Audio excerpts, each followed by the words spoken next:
Hi everyone, in front of me I've got OnePlus 9 and let me share with you how to update the apps on this device. So before we'll start, two disclaimers. The first one, the internet connection, make sure that you've got one, and I highly recommend to use Wi-Fi instead of mobile data, and then we can enter the Play Store. And the second disclaimer is that you will be able to follow all of my steps if you've got your Google account added to the device. If you're not sure how to do it, you can check our tutorial of how to add or remove a Google account in this OnePlus 9.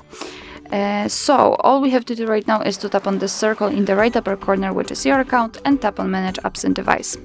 Then let's tap on Manage and tap on Updates Available. And as you can see, in my case, I've got 31 updates which I can download. Of course, if you want to, you can mark all of the apps and download all of them.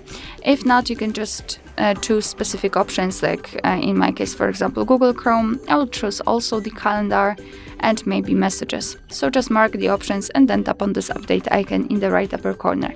And as you can see, your device will right now download the updates, and after that they will be successfully installed and the apps will be automatically updated. Alright, so that will be all. Thank you so much for watching. I hope that this video was helpful, and if it was, please hit the subscribe button and leave the thumbs up.